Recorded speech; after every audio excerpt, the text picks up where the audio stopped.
International News Edition. A Jordanian-Moroccan summit calls for an investive or intensive global effort to combat terrorism as the two countries see eye to eye on various political issues in Arab and Islamic countries. A report by aid officials says the world has failed Syrian people after 4 years of conflict.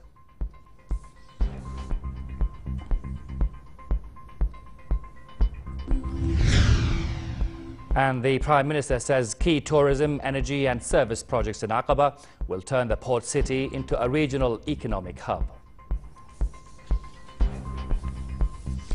Good evening and very warm welcome to the news. His Majesty the King returned home at the end of a working trip that took him to Brussels, Strasbourg and Morocco. The King held talks during the European tour on Jordanian EU ties and developments in the Middle East. He also delivered a keynote address at the European Parliament in Strasbourg.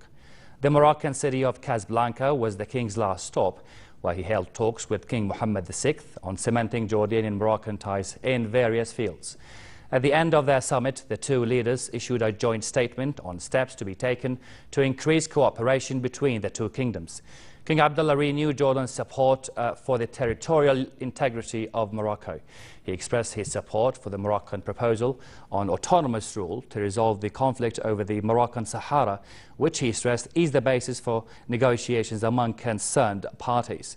His Majesty praised Morocco's reform process led by King Mohammed, who expressed Morocco's full support for Jordan. The statement said the two countries see eye to eye on various political issues in Arab and Islamic countries and stressed the importance of intensifying efforts of the international community in combating radicalism and terrorism. They also stressed the importance of unifying Arab ranks in light of regional political and security challenges. On the Palestinian issue, the two leaders stressed their support for peace negotiations to arrive at a comprehensive and just solution to the Palestinian cause. They denounced Israel's policy to impose a new reality in the holy city of Jerusalem, seeking to change its identity and to Judaize the holy city. King Mohammed called for further support for Jordan to help it pursue its humanitarian mission for the large number of Syrian refugees it hosts. King Abdullah also met with Moroccan Prime Minister Abdullah bin Kiran and Lower House Speaker Rashid Al-Alami and discussed bilateral ties and regional developments. Iraqi forces, backed by mainly Shiite militia, exchanged fire with militants as they continue to push into the key city of Tikrit in their biggest offensive against the Daesh terror group. A source at the local military command reported intermittent gunfire in the morning. The army and militia fighters struggled to advance in the southern, northern and northwestern parts of the city, which they took in the last 24 hours. A military source said the militants still held the presidential complex and at least 3 other districts in the center of Tikrit, holding up further army advances with snipers and bombs. Meanwhile, an Iraqi police source said soldiers from an Iraqi army unit in the western province of Anbar had been killed in what seemed to be a friendly fire incident. The military source said 22 soldiers were killed yesterday when an aircraft bombed the headquarters of an army company in the edge of Ramadi in the Anbar province. A spokesman for the US-led coalition said the only strike it carried out in the province did not result in any friendly casualties. A scathing report by aid agencies said the 2014 was the worst year of the Syrian conflict and that 3 United Nations Security Council resolutions aimed at alleviating the suffering has failed. The Syrian crisis, which started in March 2011, has left some 200,000 people dead and created about 4 million refugees. The UN resolutions passed last year demanded an end to arbitrary killing and torture and the removal of barriers to aid access imposed by the Syrian government and insurgents. The report said Security Council members had not implemented their own resolutions by failing to pressure warring parties to stop indiscriminate killing and increase aid access. The British charity Oxfam is one of 21 humanitarian and human rights organizations that wrote the report. We're launching a report called Failing Syria, which analyses the impact of the Security Council resolutions on the humanitarian situation inside Syria. The conclusion of the report is that the Security Council resolutions have been largely ignored by the parties to the conflict. In fact, if you look across the indicators which we've analysed, there's been more killings, more bombings, a massive increase in displacement, and a huge increase in the number of people that are in need of humanitarian assistance inside Syria. Meantime, the UN Children's Fund UNICEF's representative in Turkey warned that Syria risked losing an entire generation of children. He said nearly 15 million children are suffering from the conflict, which has entered its 5th year. UNICEF estimates that 14 million children across the region are so negatively impacted by the conflict and are in need of assistance. The risk is to lose a generation of children.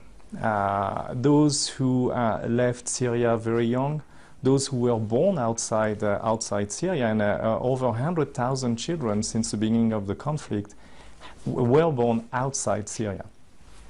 So the risk is that, and of course no one wants to lose an entire generation of children.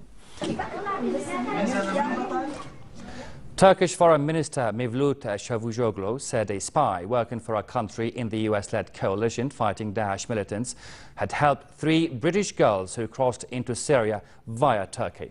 But he did not name the country. Thousands of foreigners from more than 80 countries, including Britain, other parts of Europe, China and the United States, have joined the ranks of Daesh and other radical groups in Syria and Iraq. Many of those had crossed through Turkey.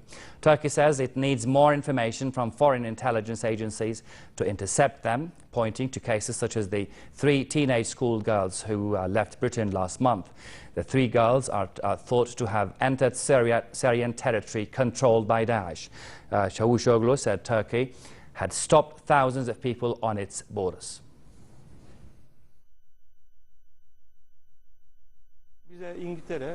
We are talking about a terrorist organization that controls a part of the area on the other side of our border. We have so far thwarted many people with efficient work in our fight. I will give you the latest figure from last week. So far, we have banned 12,519 people from entering Turkey. This number might have raised this week. We extradited 1,154, and half of these foreign fighters were caught and extradited without any information provided from their home country. Iran's supreme leader hit out at a letter by US Republican senators threatening to revoke any nuclear deal between Washington and Tehran. Ayatollah Ali Khamenei accused the United States of backstabbing and said the letter was, in his words, a sign of the decay of political ethics in the American system. The supreme leader told a meeting with President Hassan Rouhani and senior clerics that whenever negotiators made progress, the Americans became harsher, tougher and coarser. The letter signed by 47 Republican senators warned Iran that any nuclear deal made with the US President Barack Obama could last only as long as he remained in office. The White House has described the letter as reckless and irresponsible and interfered with efforts to negotiate a nuclear deal with Tehran. For the first time in 8 years, Israel imported its first fruit and vegetables from the blockaded Gaza Strip. The Israeli move came as a partial easing of the blockade maintained since Hamas seized control of the Palestinian territory. Israel claimed its blockade was intended to restrict goods that could be used in weapons production and underground tunnels. The Palestinians welcomed the move, though the scale fell short of the more than 3,000 tons they said they had previously exported to Israel monthly. Israel faced international calls to ease the blockade since a war against Gaza last year, the second in 6 years. The Israeli war left heavy devastation and left more than 100,000 of its 1.8 million people homeless. Israel's center-left Zionist Union, led by Isaac Herzog, would win 25 seats in the 120-member Knesset, 4 seats more than Likud, according to the latest surveys. The opinion polls showed Herzog's party holding a narrow but steady lead 5 days before Israel's election. Herzog took his campaign to a central Tel Aviv market which are a traditional stronghold of Prime Minister Benjamin Netanyahu's Likud party. Polls indicated that voters are growing fed up with Netanyahu, and the right-wing Likud, after 9 years in power, spread over 3 terms.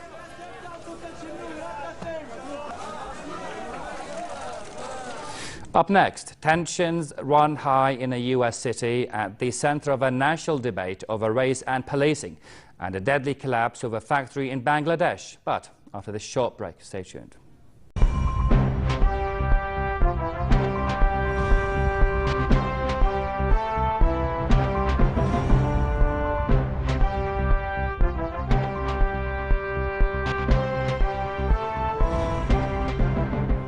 Prime Minister Abdullah Mansour said the port city of Aqaba has become an important regional hub, and its economic role will be bolstered by a network of roads, oil pipelines and gas terminals under construction. He said the Aqaba Special Economic Zone is seeing a new spirit that will help it achieve comprehensive development and become a lifeline for the national economy and a Jordanian success story. Mansour met officials at the Aqaba Special Economic Zone Authority, ASEZA, and inspected productivity and service projects in the southern port, including a liquefied gas terminal. Aqaba, he said, is in a renewal phase, and tourism there will thrive due to quality services and the security and stability the country enjoys. The Prime Minister instructed Aqaba officials to focus on areas outside the city so that the dividends of development would reach all population centres. He said strikes at facilities in Aqaba that occurred in the past years had now stopped, not by a security crackdown, but through finding instant and judicious solutions. Mansour said the first 3 years of Arab Spring revolts, which triggered work stoppages at Aqaba installations, had hit the national economy hard, costing the country no less than 2 billion dinars in losses. The Lower House Legal Committee decided to lift immunity on a number of MPs facing lawsuits. The move was in response to a letter sent by Prime Minister Abdullah Mansour, who demanded that necessary legal action be taken to get the 6 lawmakers' immunity lifted in accordance with articles in the Constitution and the House's rules of procedure. Also today, the government referred the legislature, the municipalities and decentralization draft laws, asking that the bills be given urgency status. 2 police officers in Ferguson, Missouri were shot early today in what officials called an ambush. The shooting followed months of tensions over relations between police and minority groups in the St. Louis suburb. The shootings came as a rally in front of the city's police headquarters was dispersing. Earlier, the local police chief resigned in the wake of a scathing U.S. Justice Department report that found his force was rife with racial bias. Ferguson's police department is almost entirely white, while the majority of the city's residents are African American. The St. Louis County Police Chief, John Belmer, said the officers were in serious condition at a local hospital, and a manhunt was underway for suspects. And it's a threat right there in front of you that can be engaged, except we're around a situation where perhaps 40, 50, 60, 70 people are around. I mean, we really need to understand the dangers of this. And I'm not blaming anybody other than the individuals that took a shot at my officers and hit them. But I am telling you that these are situations that it's very difficult for us to navigate through if you're a police officer on the street and you're doing everything you can to protect people's First Amendment rights, everything you can to protect other people's rights. At least 5 people were killed and another 100 fared trapped after a cement factory partially collapsed in the Bangladesh port city of Mongla. Soldiers and sailors in the town helped emergency services search through the rubble and pull out more than 40 survivors. Most of the people inside the building were construction workers. Police said the recovery efforts are going on very carefully to avoid further risk. Bangladesh has a poor record for building safety. A complex of shops and small factories collapsed in 2013, killing more than 1,000 people.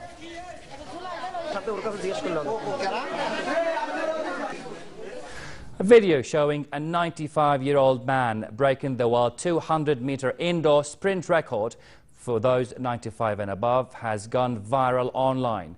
The YouTube video shows a former dentist Dr. Charles Eugster making the sprint at Birmingham's Lee Valley Athletic Centre on August 10, 2014. In the video, the former amateur rower and bodybuilder can be seen taken to the blocks before setting off round the track. A scoreboard shows his new world record of 55.45 seconds.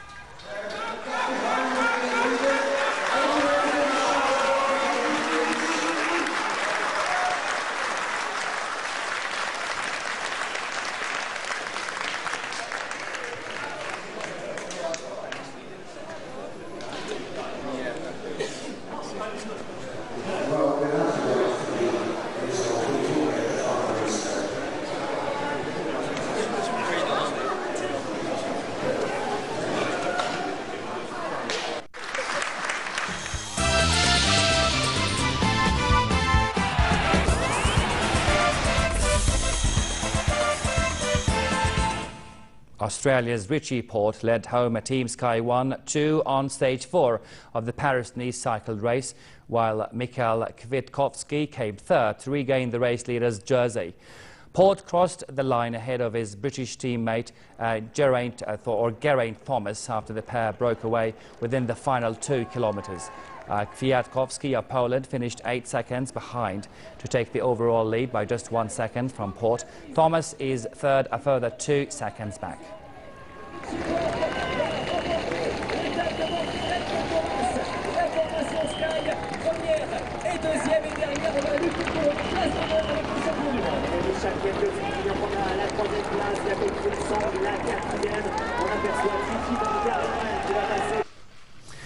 Japan confirmed the appointment of former Algeria and Ivory Coast boss Vahid Halilhodžić as their new head coach.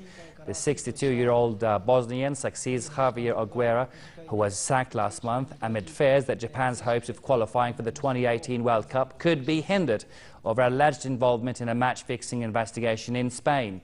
Halilhodžić has plenty of experience at international level, and he helped Algeria to a last 16 berth at the 2014 World Cup in Brazil, where they were beaten by eventual winners Germany.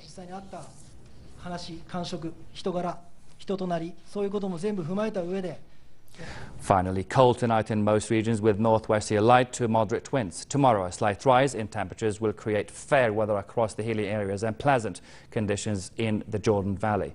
A little warmer weather is forecast for the port of Aqaba with northerly fresh winds and calm seas. Now we look at temperatures forecast for tonight and tomorrow.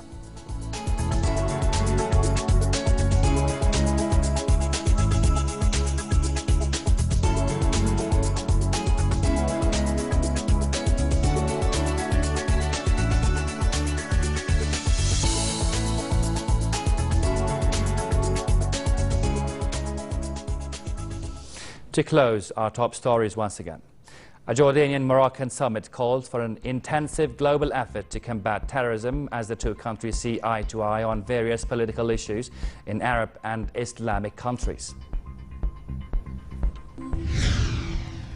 A report by aid officials says the world has failed Syrian people after 4 years of conflict.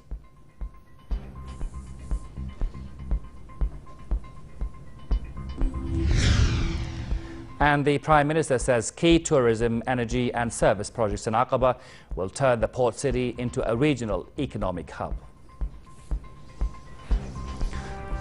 And that's the end of tonight's news. My name is Raad Luptouj. Thank you so much for your time. Have a good night.